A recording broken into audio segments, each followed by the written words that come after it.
E aí galera, como é que vocês estão? Sejam todos bem-vindos a mais uma celebração online aqui do nosso canal da Go Up. É fantástico ter você conosco em mais uma celebração, é fantástico estar com você em mais essa celebração. Nós estamos dentro de uma série, dentro de uma temática, dentro de um tema que é compartilhe. E é isso que eu peço já para você fazer nesse momento. Compartilha essa mensagem, já encaminha agora para todos os teus amigos, teus familiares, compartilha nas suas plataformas digitais, porque eu tenho a certeza que assim como você vai ser abençoado, eles também serão da mesma forma. Falando da nossa série, nós estamos no nosso terceiro episódio. Eu tenho certeza que você já curtiu o primeiro e o segundo episódio, a primeira e segunda celebração, e nós estamos falando sobre essa temática do compartilhar. E uma coisa, eu já tenho certeza, que você já entendeu, você já compreendeu a responsabilidade que nós temos, que você tem, que eu tenho, a partir que nós nascemos de novo, a partir que nós entregamos nossas vidas para Jesus, a necessidade que nós temos de manifestar o reino de Deus nessa terra e para essa geração. Jesus, lá em Mateus capítulo 4, eu acho interessante que ele olha para alguns homens, alguns pescadores desconhecidos até aquele momento, e ele diz assim para aqueles pescadores: vinde após mim, e eu vos farei pescadores de homens. Quando Jesus fala isso, ele chama esses homens, ele convida esses homens para manifestar o reino de Deus juntamente com ele. E da mesma forma, ele quer fazer nesses dias. Ele continua contando com homens, comigo e contigo, para manifestarmos o reino de Deus. João, capítulo 15, versículo de número 16, o apóstolo João vai dizer assim: não foi vós que escolhestes a mim, mas fui eu que vos escolhi, para que vades e dei o fruto, e o vosso fruto permaneça. Então, Jesus, ele nos chama para darmos fruto. Fruto é o resultado. Então, essa certeza eu tenho que você já compreendeu, essa responsabilidade que nós temos diante daquilo que nós chamamos da grande comissão, que também foi nos falado.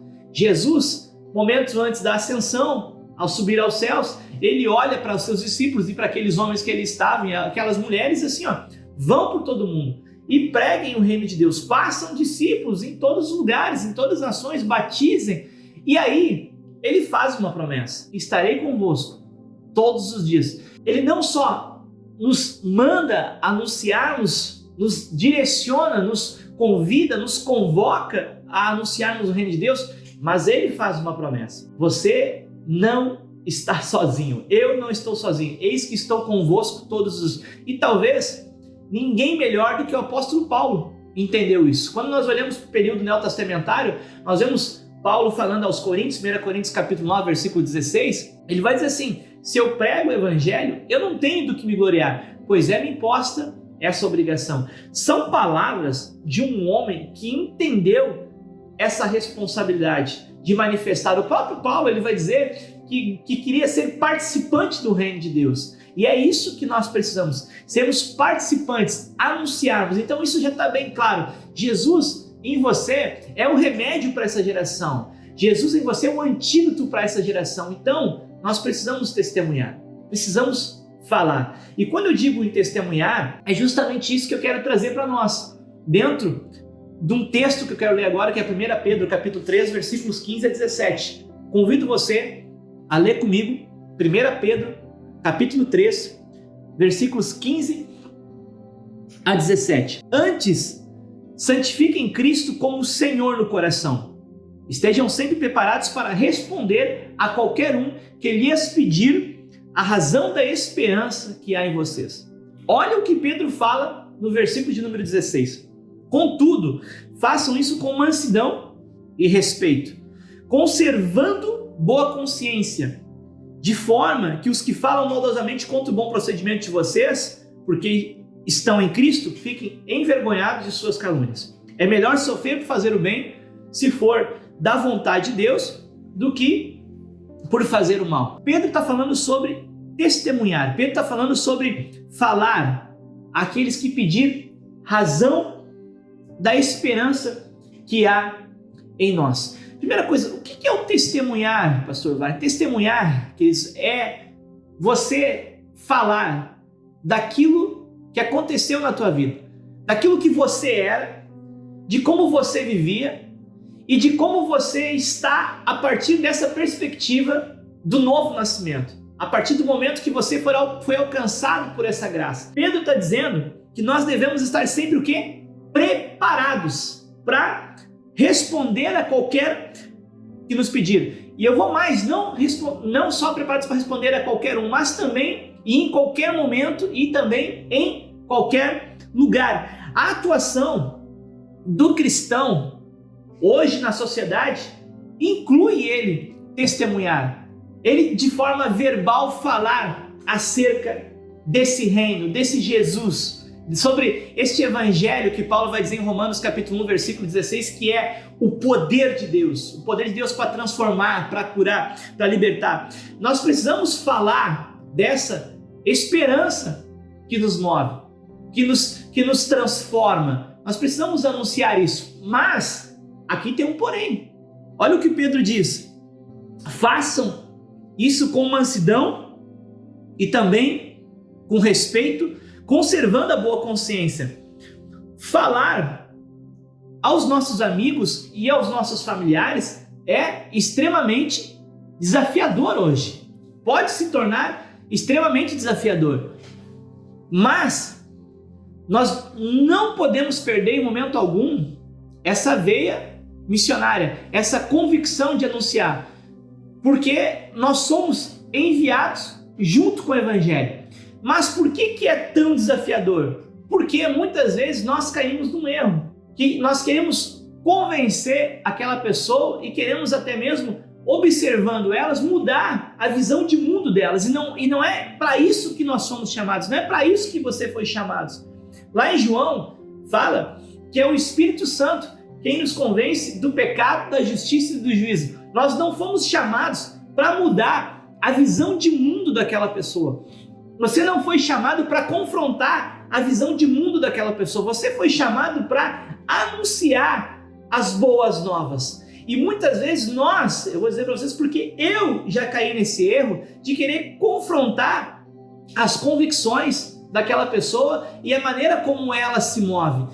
E acabou sendo um erro, porque quanto mais eu queria confrontar e convencer elas acerca daquela posição errada que eu julgava ser, mais resistência trouxe, mais afastamento trouxe. Ao invés de abrir o coração delas, deu um efeito contrário. Então, nós temos que observar justamente isso, que nós não atacar as crenças daquela pessoa. E bem pelo contrário, nós devemos falar o que Pedro diz no versículo 16, com mansidão, com respeito, e nós precisamos entender isso. Olha o que Mateus vai falar no capítulo 5.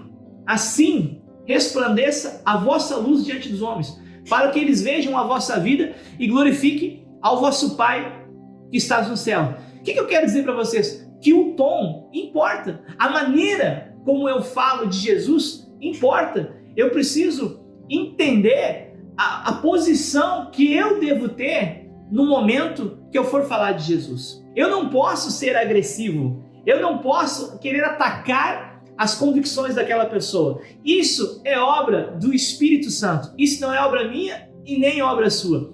Com mansidão e com respeito, mesmo que isso julgue conforme, olha o que Pedro diz no versículo 17, é melhor sofrer por fazer o bem, se for da vontade de Deus, do que por fazer o mal, né? Diz assim, se for da vontade de Deus. Então, conta-se com a hipótese que Deus inclua no plano que Ele tem para mim, para você, sofrer perseguição. Então, nós precisamos entender acerca disso. Nós precisamos manifestar o reino de Deus, nós precisamos falar com graça, nós precisamos entender que o que as pessoas precisam é ouvir o Evangelho e compreender que é o Espírito Santo quem vai transformar a vida dessas pessoas. Não é obra sua e não é obra minha. Nós precisamos testemunhar, nós precisamos anunciar e de maneira alguma atacar as posições e as convicções dessa pessoa, daqueles que nós queremos anunciar e testemunhar. Eu quero orar com você rapidamente nesse momento, para que Deus abençoe a sua vida, para que essa palavra e essa compreensão realmente mude algo dentro de nós e que isso nos ajude e nos impulsione de ainda mais, com um potencial ainda maior, podemos falar desse reino e ter a certeza que aqueles que nos ouvem, realmente vão ser tocados e impactados por essa mensagem que transformou a minha vida, transformou a sua vida e certamente vai transformar a vida de todos eles. Curva sua cabeça, feche teus olhos. Pai, em nome de Jesus, muito obrigado por essa mensagem. Muito obrigado por essa celebração. Muito obrigado por cada um que nos assiste nesse momento. A minha oração agora é que o teu Espírito Santo venha sobre a vida de todos nós. Nós te agradecemos pelo dia que tu nos alcançou. Nós agradecemos pelo dia que nós somos confrontados pela tua palavra e pelo dia que o teu Espírito Santo nos convenceu acerca do pecado, da justiça e do juízo. Pai, em nome de Jesus, eu oro por cada um dos teus filhos e filhas que estão assistindo essa celebração nesse momento. Eu te peço que agora, no nome de Jesus, tu venha usar a vida deles de uma maneira muito especial. Que tu use a vida deles para manifestar o teu reino a essa geração. E aonde quer que eles coloquem a planta dos pés deles, usa a vida deles para falar do teu amor e acerca do teu reino. Assim eu oro em nome de Jesus. Amém. Gente, muito obrigado por estar nos acompanhando até aqui. Muito obrigado por estar conosco e mais uma vez, compartilha. Mais uma vez, envia esse conteúdo porque certamente mais pessoas poderão ser abençoadas assim como eu e como você. Um grande abraço a todos e fiquem com Deus.